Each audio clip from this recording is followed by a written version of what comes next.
Hello दोस्तों, चलिए मैं आप लोगों को एक कथा सुनाने जा रही हूँ। आशा करती हूँ ये कथा आप लोगों को अच्छा लगेगा। जब तक कथा चले आप लोग मोबाइल को कट करके ना देखें, पूरी कथा सुने, क्योंकि कथा कट करके देखने में आप लोग को पाप लग सकता है।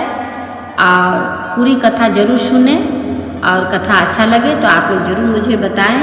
तो दोस्तों कथा इस तरह से है कि एक पंडित जी थे, बहुत आलसी थे, कुछ काम काज करना नहीं, पर टाइम टेबल पर भगवान का पूजा करते थे। महादेव को पूजा करने में कभी वो कंजूसी नहीं करते थे, पर घर का काम अगर कुछ हो या खेती बाड़ी का काम हो या फिर पंडिताइन बोलती थी कि कहीं से थोड़ा पानी ला दीजिए या फिर कहीं काम में चला जाइए, तो वो चद्दर उधर डाल करके अपना सो जाता था और काम करने का कोई नाम नहीं। तो पत्नी बहुत दुख में रहती थी, उनको काम करना पड़ता था। और देखिए हम लोग जो है घर का काम करते हैं, पति को तो बाहर का काम करना ही पड़ता है और दोनों मिलकर करते हैं, तभी हमारा संसार अच्छा से चलता है दोस्तों। तो पंडित बहुत कंजूस थे, तो भगवान का पूजा लेकिन करते थे और घर का कुछ काम नहीं करते थे, तो पंडिताइन बहुत दुखी रहती थी। तो भगवान का पूजा करते करते करते करते भगवान को बोले कि हे गुरुदेव महादेव, आप मुझे ऐसा कृपा करिए कि मुझे ऐसा सामान दे दीजिए कि मैं उनसे जो कहूँ वो काम वो मेरे कर देंगे। तो भगवान का इतना पूजा पाठ करने के बाद भगवान जब महादेव आए उनके समक्ष, तो बोला कि तुम्हें क्या चाहिए। तो उन्होंने कहा कि प्रभु मुझे ऐसा चीज़ दीजिए कि मुझे कुछ न करना पड़े, सब वो वही करे। तो भगवान ने कहा कि ठीक है, उन्हें एक त्रिशूल दिया। कहा कि देखो तुम्हें हम एक त्रिशूल देते हैं, पर इसका मिसयूज मत करना।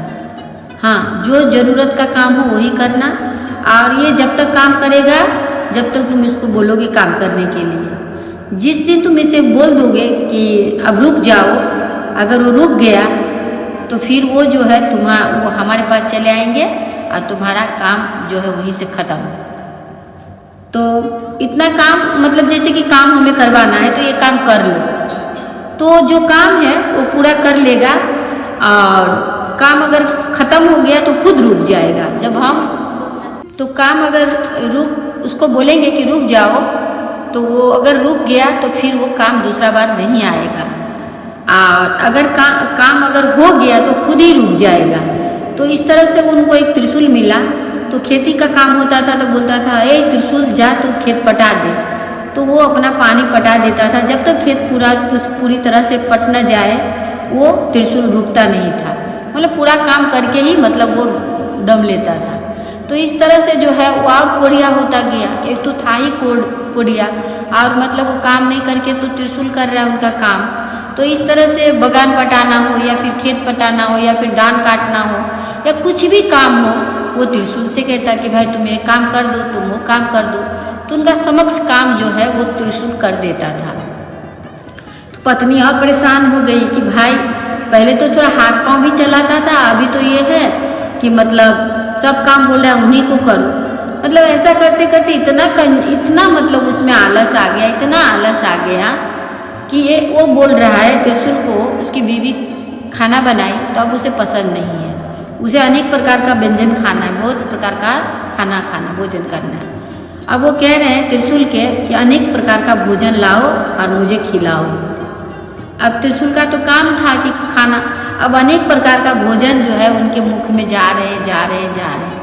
अब वो खाता रहा। अब वो रुकने के लिए जैसे ही उसको बोलेगा वैसे ही वो त्रिशूल वहाँ से गायब हो जाएगा। अब खा के उसका पेट इतना ढिंढोला बड़ा सा हो गया। अब वो परेशान, नहीं खाना है उनको, अब ये बोल भी नहीं सकता है कि भाई हमें नहीं खाना है। अब पत्नी आई, पत्नी बोली बाप रे बाप ये क्या हो गया आपको, कभी बेचारा इधर लेट के खा रहा है, कभी उधर लेट के खा रहा है, कभी उलट पुलट हो रहा है, पर मुंह से नहीं बोल रहा है कि रुक जाओ। क्योंकि उन्हें पता था कि अगर मैं रुकने के लिए इनसे कहा तो ये रुक गया तो फिर मतलब मेरा काम होने वाला नहीं है। तो पत्नी देखी कि पति बहुत परेशान है, इधर उधर उलट पुलट हो रहा है परेशानी से, तो पत्नी कह दी कि त्रिशूल रुक जाओ।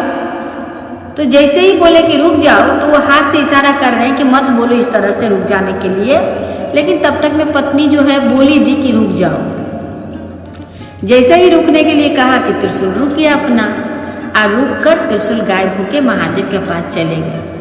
तो देखिए, भगवान से जब हम वरदान मांगते हैं, जब भगवान हमें वरदान देते हैं, तो कहीं ना कहीं कुछ उसमें छिपा रहता है। भगवान पूर्ण रूप से वरदान अगर दे दे भस्मासुर की तरह, तो हम लोग क्या करते हैं, जो हमें वरदान देता है हम उन्हीं पे पहले आजमाने लगते हैं। जैसे भस्मासुर को वरदान मिला था, उन्होंने तपस्या करा और कहा कि वरदान देने के लिए, तो उन्होंने कहा कि पहले हम आप पे ही ट्राई करेंगे।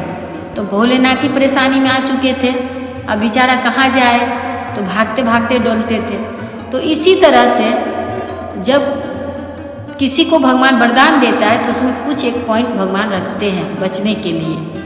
तो फिर भगवान जो है इस तरह से बोले, आए और बोले कि तुम इस तरह से कभी भी किसी से वरदान मत मांगना। क्योंकि देखिए, अच्छा अगर जो आदमी करता है तो भगवान का तो काम है कि आप जब अच्छा कर रहे हो तो आपको वरदान देंगे, ठीक है। लेकिन कोई आदमी अगर बुरा कर रहा है, वो भी भगवान से कृपा मांग रहा है, तो भगवान उनको भी देंगे। क्योंकि देखिए, रावण जो है इतना बड़ा पंडित होते हुए भी, इतनी भक्ति करते हुए भी, वो भी तो भगवान का पूजा करते थे, वो भी तो महादेव का बहुत बड़ा भक्त थे।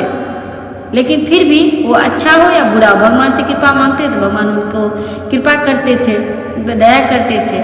लेकिन उनका परिणाम बाद में, भले ही उनका परिणाम जो है अंत खराब हो, लेकिन भगवान को तो दया देना ही होगा, भगवान को तो कृपा करना ही होगा। तो वरदान हमें सोच समझकर भगवान से मांगना चाहिए, और इतना मांगना चाहिए कि जितना हम भी खाए और हमारा संसार चले, या कोई हमारे दरबार आए तो खाली हाथ न जाए। बस इतना प्रभु से मांगना है, और निरोग काया मांगना है कि हे प्रभु निरोग काया दीजिएगा, हम आपका काम करते रहे, आपके राह पे, सत्य के राह पे हम चलते रहे, और बाकी बात आप तो सब जानते हो। तो इस तरह से दया याचना महादेव से करते रहना चाहिए दोस्तों। और मैं आप सभी को फिर से गुरु से प्रणाम करती हूँ, मेरे प्रणाम को स्वीकार कीजिए।